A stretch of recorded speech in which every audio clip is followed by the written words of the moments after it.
Magic 20 தமிழர்களுக்கு வணக்கம். Magic well சீரிஸ்க்கு உங்களையெல்லாம் வரவேற்கிறது நான் விஜய் ராவணன்.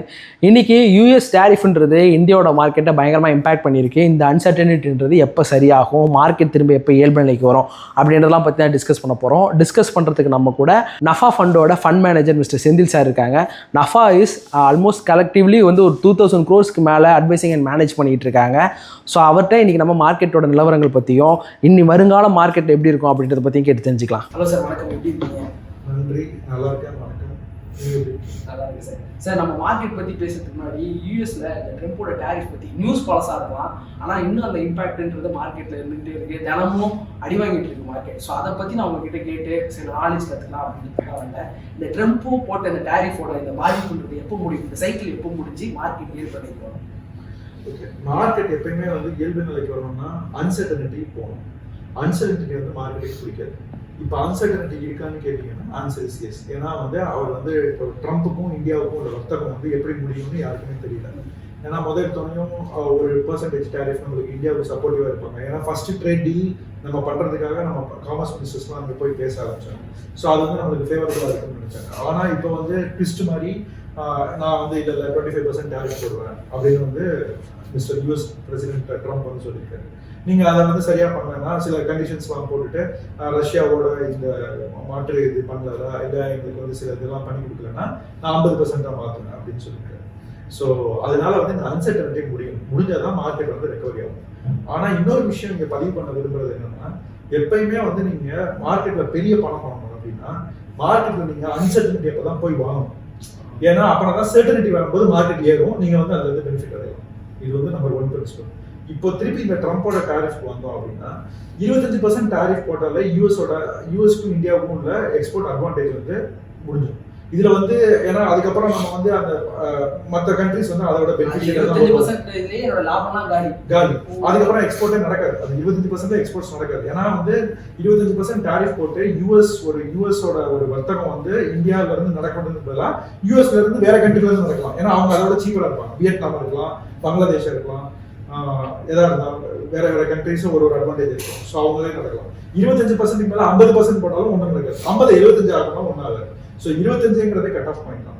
25க்கு மேல 50 போட்டாரு இன்னும் என்ன நடக்கும், 50 மேல 75 போடுவாருங்கிறதே ஒரு மிகைப்படுத்துது. 20க்குன்னா தலைமையிலே தண்ணி போயிடுச்சு, ஜான் போடாங்க அப்படிங்கிற மாதிரி.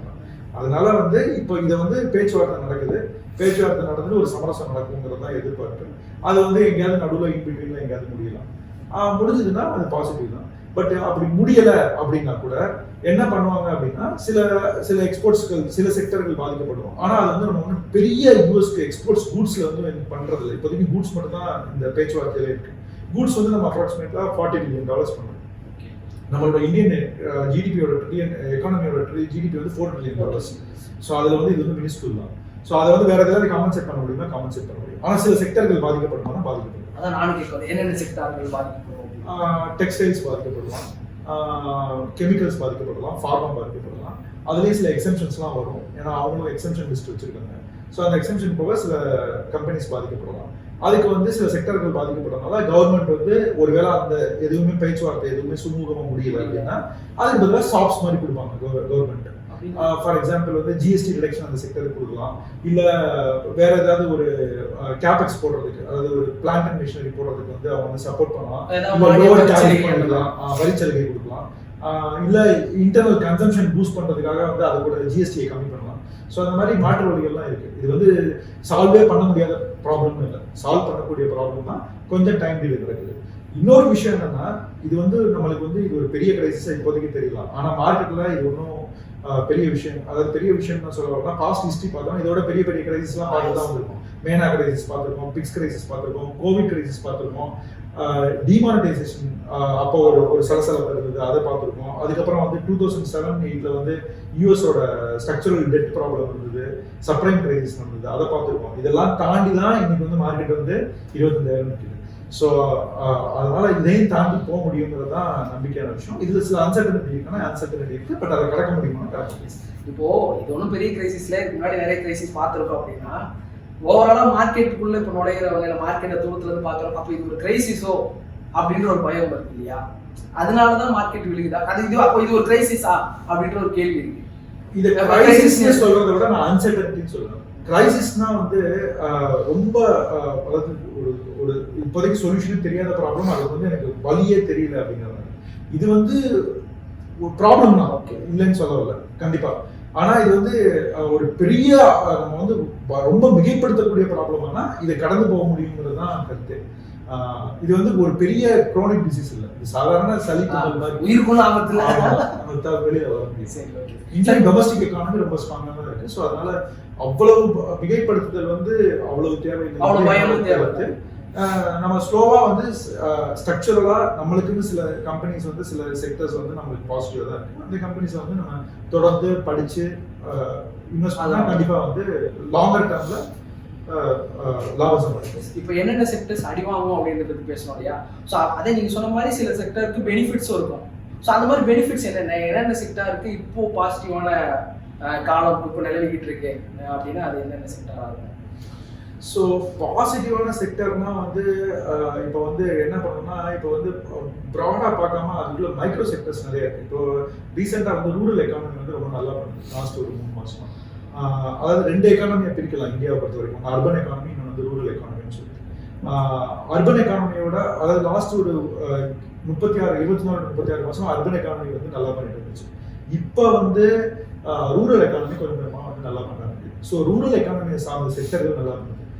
ரூரல் எக்கானமி சார்ந்த செக்டர்கள் தான் வந்து உதாரணத்துக்கு வந்து டிராக்டர்ஸ், டில்லர்ஸ், பெஸ்டிசைட்ஸ் சார்ந்த கெமிக்கல்ஸ், ஆக்ரோ கெமிக்கல்ஸ், அவங்கெல்லாம் வந்து இந்த குவார்டர்ல வந்து நல்ல ரிசல்ட் கொடுத்துருக்காங்க. ஸோ அந்த செக்டர்ஸ்லாம் நல்லா பண்ணுது. ஸோ அதெல்லாம் வந்து நம்ம கொஞ்சமாக வந்து பார்க்கணும். ஓகே சார், இப்போ நம்ம யூஎஸ் டாரிஃப் பற்றி பேசிட்டு இருந்தோம் இல்லையா? இப்போ அமெரிக்காவை நம்பி தான் நம்ம மோஸ்ட்டாக வர்த்தகம் பண்ணுறோம், அதனால பாதிக்கிறது. இப்போ அமெரிக்காவை விட்டுட்டு மற்ற நாடுகள்லாம் சேர்ந்து வர்த்தகம் பண்ணுறதுக்கு பிளான் பண்ணுறாங்க. ஸோ கூடிய சீக்கிரம்ன்றது அமெரிக்கா ஓவராக ஆடுறதுன்றது ஒரு கட்டத்தில் நின்றுடும். ஸோ நமக்கு அப்படி ஒரு சொல்யூஷன் இருக்குது அப்படின்றாங்க. அது எந்த அளவுக்கு உண்மை? அப்படி அதை எடுத்துக்க முடியாது. வேர்ல்டு -1ன்னு சொல்லிட்டு எல்லாரும் இப்போ பேச்சுவார்த்தை இருக்கே தவிர, ஆனால் அமெரிக்கன் மார்க்கெட்டை இப்போதைக்கு ஒரே ஆளாக இக்னோர் பண்ண முடியுமா? இக்னோர் பண்ண முடியாது. அமெரிக்கன் மார்க்கெட் பெரிய மார்க்கெட், ரொம்ப பெரிய மார்க்கெட், ஏன்னா அது ரொம்ப பெரிய எக்கானமி. ஸோ அந்த மார்க்கெட்டை இக்னோர் பண்ணிட்டு மற்ற எல்லாரும் வர்த்தகம் பண்ணலாம்னா தியரட்டிக்கலாக பண்ணலாம். பட் ப்ராக்டிக்கலாக பண்ண முடியுமானா ப்ராக்டிக்கலாக இப்போ உடனே பண்ண முடியாது, அதுக்கெல்லாம் டைம் ஆகும். ஏன்னா வந்து இதில் 2 பக்கமும் பாதிப்பு இருக்குது. இது வந்து ஒரு டாரிஃப்னு போடுறது வந்து ஒரு பக்கம் பாதிப்பு கிடையாது, அவங்களுக்கும் வந்து இன்ஃப்ளேஷன் ஆகும். ஏன்னா யூஎஸ் மக்கள் கன்சியூம் பண்ணும்போது அவங்களுக்கும் ஒரு பொருளோட விலை வந்து 10%, 20% அதிகமாக தான் தெரியும். அதிகமாக தெரிகிறப்போ அதில் வந்து சில இதை வந்து சில சப்ளை பண்ணுற கண்ட்ரி எடுத்துக்கணும். ஆனால் சிலது எப்படியா இருந்தாலும் இம்பாக்ட் இருக்க தான் செய்யும். ஸோ திடீர்னு வந்து $5 காஸ்கோல $5 காஸ்கோல வாங்கின பொருள் திடீர்னு நாளைக்கு வந்து $6 இருக்கும். ஸோ அதுவும் அவங்க எக்கானமி பாதிக்கப்பட தான் செய்யும். ஸோ இது வந்து எங்கேயாவது போய் ஒரு இடத்துல வந்து முடியும். அது வந்து அவங்களே வந்து ஓகே இன்ஃப்ளேஷன் ஆயிடுச்சு எக்கானமியில் அப்படின்னு சொல்லிட்டு ஒரு லிமிட்ல குறைக்கலாம். இல்லாட்டி வந்து இல்லை கொஞ்ச நாள் இப்படி நடத்தலாம், ஒரு 2 வருஷம் 3 வருஷம் பார்க்கலாம் என்ன ஆகுதுன்னு, அது அந்த காலம் எடுக்க முடியும். ஸோ அதனால வந்து இது ஒரு சைடான பாதிப்பு கிடையாது, எல்லா சைடான பாதிப்பு தான். இது அமெரிக்காவை தவிர்த்து வர்த்தகம் பண்றதுங்கிறத நினைக்கிறத விட அமெரிக்காவோட எப்படி வந்து நம்ம வந்து சமரசம் பண்ணிட்டு வர்த்தகம் பண்றதுங்கிறது தான் வின்-வின் சிச்சுவேஷனை தவிர அந்த மாதிரி பண்றது வந்து லூஸ் வின் இல்லை லாங்கர் டேர்ம் ஆகும். அதுக்கு பதிலாக இது வந்து வின்-வின், எப்படி சமரசம் பண்ணிட்டு வர்த்தகம் பண்ணலாம் அப்படின்னு. அதுக்காக நான் வந்து ஃபுல்லா சமரசம் பண்ண சொல்றேன். எந்த இடத்துல சமரசம் பண்ணாலும் சமரசம், ஒன்றை விட்டு கொடுத்து ஒன்றை வாங்கணும், அதுதான். ஏன்னா அதுதான் வியாபாரம். ஒன்றை விட்டு கொடுக்கலாம், அவங்க ஒன்றை விட்டு கொடுப்பாங்க, பண்ணி முடிக்கலாம். அது வந்து பேச்சுவார்த்தை நடக்குது, அது முடியும், சுமூகமாக முடியும். இப்போ ரூபாயோட மதிப்புலாம் மேக்ஸிமம் நம்ம பேசும்போது டாலர் வச்சு தான் பேசுவோம்ல. இது மேபி ரூமரா இருக்கலாம், கேள்விப்பட்டதான் சொல்றேன். ஸோ அதுக்கு மற்ற நாடுகள்லாம் சேர்ந்தா மாற்ற ஒரு கரன்சி நம்ம கொண்டு வந்தா என்ன அப்படின்ற மாதிரியான திட்டங்கள் இருக்கு. எப்படி வர்த்தகம்ன்ற மாதிரி ஒரு திட்டம் இருக்கும், மாற்று கரன்சி யோசிச்சா என்ன, அப்போ இதெல்லாம் ஒரு சொல்யூஷனுக்கான வழிதான். இதை வந்து ஒரு ஆடியன்ஸ் பர்ஸ்பெக்டிவ் நான் பார்க்கும்போது எனக்கே அது பாசிட்டிவாக தானே இருக்கு. இதெல்லாம் இருக்கிறதுனால தானே நீ ஓவரா ஆடுற, உனக்கு ஒரு மாற்று சொல்யூஷன் விட்டா வேற ஒரு டாலர் ஒரு கரன்சி விட்டா பெட்டர் தானே அப்படின்ற மாதிரி இருக்கு. ஸோ இதெல்லாம் பாசிபிள் தானா? சரி, எண்ணங்கள் கரெக்டானா இன்னைக்கு உள்ள கிரைசிஸ்க்காக அப்படிலாம் எண்ணங்கள் உதிர்க்குது, தப்பு கிடையாது. பட் ஆனால் அதெல்லாம் வந்து செயல்படுத்துறதுல வந்து உடனே பண்ண முடியுமான்னா அது வந்து அவ்வளோ ஈஸியாக பண்ண முடியாது. அது வந்து ஒரு பெரிய ப்ராசஸ். ஏன்னா வந்து ஒரு டாலருங்கிறது உருவாகிறதுக்கு முன்னாடி மணின்னு ஒன்று உருவாச்சு. மணிங்கிறதுக்கு முன்னாடி பார்ட்டர் டிரான்சாக்ஷன் பண்ண மாட்டேங்குது. ஸோ இதெல்லாம் தாண்டி ஒரு கரன்சின்னு உருவாகி கரன்சியை வந்து US டாலரில் தான் ட்ரேட் பண்ணுறோம் அப்படின்னு ஒரு சிஸ்டம் கொண்டு வரதுக்கு வந்து டைம் ஆச்சு. அதே மாதிரி யூரோன்னு ஒரு சிஸ்டம் இருந்தது, முன்னாடி பவுண்டுன்னு ஒரு சிஸ்டம் இருந்தது. இப்போ பவுண்டு வந்து ஒரு ரெஸ்ட்ரிக்டட் கண்ட்ரிக்குள்ள போயிடுச்சு, யூரோன்னு ஒரு சிஸ்டம் ஆயிடுச்சு. ஸோ இதெல்லாம் எவல்யூஷன் தான் நடக்கும். உடனே நடக்குமான்னு கேட்டிங்கன்னா ஆன்சர் இருக்கும். But over period of time நடக்குமானா possibilities. But it take time. அதுக்கு வந்து சில சிஸ்டம் செட்டப் பண்ணணும், அக்செப்டன்ஸ் இருக்கணும், லிக்விடிட்டி இருக்கணும், அதுக்கு வந்து எல்லாமே ஒட்டு போகணும், அந்த அளவுக்கு வர்த்தகங்கள் நடக்கணும். இதெல்லாம் நடந்தா முடியும். ஆனா உடனே நடக்குமானா ஆன்சர் இஸ் நோ. பட் ஆனா இன்னையில இருந்து ஆரம்பிச்சு ஓவர் பீரியட் முதல்ல ஒரு கரன்சி எப்படி உருவாச்சுன்னா, இப்போ நம்ம இன்னைக்கு வந்து பார்க்குறோம் ஒரு கரன்சி வந்து உருவாக்கிடலாம். ஆனால் ஒரு கரன்சியை உருவாக்குறதுக்கு முன்னாடி அதோட ஹிஸ்ட்ரியை போய் பார்த்தோம்னா, முதல் எடுத்தோம்னா பண்டமாற்ற முறையில் தான் பார்ட்டர் டிரான்சாக்ஷன். நீங்கள் வந்து உப்பு கொண்டு வருவீங்க, நான் வந்து கோதுமை கொண்டு வருவேன், 2 பேரும் மூட்டைக்கு மூட்டை ஆமாம், மேபி 2 மூட்டை உப்புக்கு 1 மூட்டை கோதுமை அப்படிங்கிற மாதிரி இருந்தது. இது வந்து என்ன பிரச்சனை வந்ததுன்னா, ஒரு அதாவது பிரிக்க முடியாது, டிவிசிபிள் கிடையாது. அதாவது ரெண்டாவது வந்து பாதுகாக்கணும், ஸ்டோரேஜ் வேணும். சில இது வந்து சில பொருட்களுக்கு வந்து லைஃப் டைம் கூட. இப்போ கோதுமைக்கு வந்து 3 மாசம் வச்சுக்கலாம், உப்பை வந்து 2 மாசம் வச்சுக்கலாம். ஆனா பழங்கள் காய்கறிகள்லாம் வச்சுக்க முடியாது, உடனே பெரிஷபிள் அதெல்லாம். ஸோ அதனால வந்து என்ன ஆச்சுன்னா வந்து அதுக்கு மேல அப்புறம் என்ன வந்துச்சுன்னா, ஒரு குடோன்ல கொண்டு போய் வைப்போம் அப்படின்னு சொல்லிட்டு 2 பேருக்கும் பொதுவா, ஏன்னா எல்லாரும் டிரான்ஸ்போர்ட் பண்ணி கொண்டு வர முடியல அப்படின்னு பொதுவாக குடோன்ல கொண்டு போய் வைக்க வேண்டியது. அதுக்கு பதிலாக அந்த குடோன்ல ஒரு ரிசிப்ட் தருவாரு. நான் என்ன பண்ணுவேன், உங்களை பாக்குறப்ப அந்த ரிசிப்டை கொடுத்துருவேன், நீங்க என்னை பாக்குறப்ப அந்த ரிசிப்டை கொடுத்துருவீங்க. ஸோ நான் அந்த ரிசிப்டை கொண்டு குடோன்ல போனோம்னா, நான் வந்து ஈவன் தோ நான் வந்து உப்பா ஆல்ரெடி டெபாசிட் பண்ணிட்டேன், உங்க ரிசிப்டை கொடுத்தா அவர் வந்து எனக்கு கோதுமை கொடுத்துருவாரு. நான் வேணுங்கிறப்ப கோதுமை எடுப்பேன், அதே மாதிரி அவர் வந்து உப்பு எடுத்துப்பேன். ஸோ யாரெல்லாம் கோதுமை வேணுமோ அவங்க அந்த ரிசிப்டை கொடுத்து இப்படி பண்ணிட்டு இருந்தாங்க. இது வந்து ஒரு குடோன் சிஸ்டமா இருக்குது. அது கொஞ்ச நாள் மாறி தான் இது வந்து என்ன பண்ணாங்கன்னா, அந்த குடோனுக்கு பதிலா ஒரு central bank of the country, இந்தியாவை பொறுத்த வரைக்கும் அது வந்து RBI, reserve bank of India. So reserve bank of India வந்து அந்த டோக்கனை கொடுத்தாங்க. அந்த டோக்கனை யாரெல்லாம் கொடுத்தாங்க, அந்த மாதிரி கிட்டத்தட்ட ஒரு உதாரணத்துக்காக சொல்றேன். ஸோ இப்போ என்ன பண்றாங்கன்னா, நான் வந்து யாரு கொடுக்குறதுனால இல்லைனாலும் நீங்க அதனால கரன்சியில பார்த்தா ஒரு வாசகம் இருக்கும், ஐ ப்ராமிஸ் த பேரர் அப்படின்னு சொல்லிட்டு சைன் பண்ணிருக்கிறது வந்து RBI கவர்னர் சைன் பண்ணிருக்காரு. RBI governor. ஸோ அது RBI கவர்னர் சைன் பண்றதுனால யாரு ஒத்துக்கிட்டாலும் ஒத்துக்கலைனாலும் as RBI governor, central bank of the country, நான் ஒத்துக்கிறேன் இந்த பொருளுக்கு இந்த 100 ரூபாய்னா 100 ரூபாய், 500 ரூபாய், அந்த இதுக்கு மதிப்பு இருக்கு, நான் ஒத்துக்கிறேன் அப்படின்னு. ஸோ அவரே அத்தன்டிகேட் பண்ணும்போது அது வந்து வேர்ல்டு அக்செப்ட், அதாவது இந்தியா லெவலில் அக்செப்ட் கரன்சியா இருக்கு. ஸோ அது மாதிரி தான் இப்போ வந்து அந்த ரிசிப்ட் போயிட்டு தான் இது வந்து இன்னைக்கு கரன்சியா இருக்கு. அந்த கரன்சி இப்போ எல்லாரும் அங்கேயுமே கொடுக்குறோம், எல்லாமே குடோன் ஆயிடுச்சு. கடை வந்து ஒரு குடோன் ஆயிடுச்சு.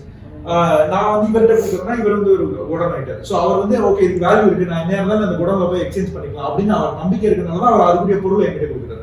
நீங்க அதனால தான் உங்ககிட்ட ஒரு டீ வாங்குறோம்னா, ஒரு வாட்ச் வாங்குறோம்னா, அந்த வாட்சுக்குரிய பொருளை கொடுக்குறீங்க. இவர் யார்கிட்டே இல்லைன்னா அந்த பொருளை நான் குடோன்ல கொடுத்தா, அதாவது RBI கொடுத்தா மாற்ற முடியும் அப்படின்னு நினைக்கிறீங்க. நீங்க அதனாலதான் அந்த பணத்தை கொண்டு போய் பேங்க்ல டெபாசிட் பண்றீங்க. பேங்க் வந்து ஏன் உங்களை நம்பி வாங்கல, எப்படி இருந்தாலும் இந்த பொருளுக்கு வந்து நீங்க யார் ஒத்துக்கிறதுனாலும் திருப்பி RBI கிட்ட கொடுப்பாங்க அப்படின்னு. ஸோ இந்த நம்பிக்கை இருக்கனால தான் இந்த கரன்சி இருக்கு. கரன்சியில பெரிய அட்வான்டேஜ் வந்து ஒரு ஃபஞ்சிபிலிட்டி, டிவிசிபிலிட்டி, ஸ்டோரேஜ் ஆஃப் அக்கௌண்ட் இவ்வளவு இருக்கு. ஸோ ஒரு கரன்சிக்குள்ள இவ்வளவு விஷயங்கள் இருக்கு. இதை வந்து இப்போ நம்ம எப்படி பண்றோம்னா, இப்போ 7 கண்ட்ரி 8 கண்ட்ரிக்கு ஒத்துக்கிற மாதிரி பண்றோம். அப்படின்னா அது வந்து ஒரு சேம் மானிட்டரி பாலிசி கொண்டு வரணும், எக்கனாமிக் யூனியன் கொண்டு வரணும். அதனால நிறைய விஷயங்கள் அதை வந்து சார்ந்து இருக்கு. அண்ட் எல்லா மக்களும் ஒத்துக்கணும். 8 கண்ட்ரினா 8 கண்ட்ரி, 7 கண்ட்ரினா 7 கண்ட்ரி உள்ள மக்கள் நம்பிக்கை முதல்ல கட்டக்கூடாது. இதெல்லாம் சார்ந்ததுக்கு அப்புறம் தான் ஒரு கரன்சி உருவாகுது. ஸோ இப்போ 7 கண்ட்ரி சேர்ந்து ஒரு கரன்சி உருவாக்குறாங்கன்னா உருவாக்க முடியாதுன்னு சொல்லுவாங்க. ஆனா உடனே நடக்குமானா அந்த ரசீதுலேருந்தே வெளில வரல சார். கூலியில் ஒரு டைலாக் வரும், வெறும் பணம் அப்படின்னு ரஜினி சார், அந்த மாதிரி வெறும் ரசீது சார். நம்ம இதை எக்ஸ்போர்ட் பற்றி பேசுவோம் சார். எக்ஸ்போர்ட் வந்து இப்போ ஆல்மோஸ்ட் குட்ஸ்லாம் பாதிக்கப்பட போகுது. அப்படி இருக்கும்போது ருப்பியோட மதிப்புங்கிறது டிப்ரிஷியேட் ஆகுமா? எக்ஸ்போர்ட்ஸ் குறைஞ்சதுன்னா கண்டிப்பாக வந்து ஓரளவுக்கு டிப்ரிசியேஷன் இருக்கும், அது இல்லாமல் இருக்காது. பட் ஆனால் அது வந்து இவென்ச்சுவலாக வந்து அது ஃபேட் அவுட் ஆகிடும். ஏன்னா வந்து நார்மலாக வந்து ஒரு லாங் ரன் ரேட் வந்து இந்தியாவுக்கும் யூஎஸ்க்கும் கரன்சி டெப்ரிசியேஷன் வந்து எவ்ரி இயர் வந்து 2 to 3%. இதுதான் நம்பர்.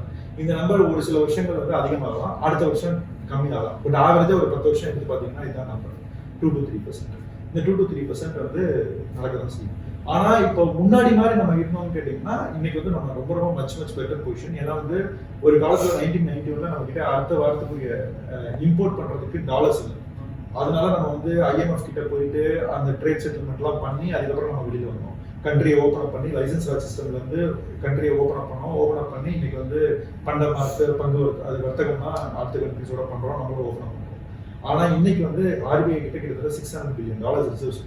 ஸோ அதனால வந்து ஒரு பெரிய வந்து ஒரு ப்ரெஷருக்கு உருவாகும் அப்படின்னா அப்படின்னா நம்ம இதெல்லாம் ஈஸியாக கடக்க முடியும். இது ஒரு பெரிய இம்பாக்ட் இருக்காது. இம்பாக்ட் இருக்குமானா ஸ்லைட்டாக thank you sir, thank you so much. யூஎஸோட அந்த ட்ரெண்ட் டாரிஃப் பற்றி தான் பேசலாம் அப்படின்னு நான் நினச்சேன். ஆனால் எனக்கு அந்த கரன்சிங்கிறது பெரிய டேக்கேவாக இருந்துச்சு. ஸோ இது வந்து ஒரு நம்ம பயப்படுற அளவுக்கு ஒரு பெரிய பிரச்சனை இல்லை, ஆனால் அது ஒரு பிரச்சனை தான். கூடிய சீக்கிரம் சொல்யூஷன் வந்துடணும். ரொம்ப அழகாக சொன்னீங்க. ஏதாவது ஸ்டாக் பற்றி சொல்லணும்னு யாரும் கேட்கக்கூடாது, நாங்கள் அதை சொல்ல மாட்டோம். It's only for knowledge sharing. So sir thank you sir, thank you so much. இவ்வளோ நாள் எங்கள் கூட நாலேஜ் ஷேர் பண்ணிக்கிட்டு நன்றி. தேங்க்யூ, நன்றி.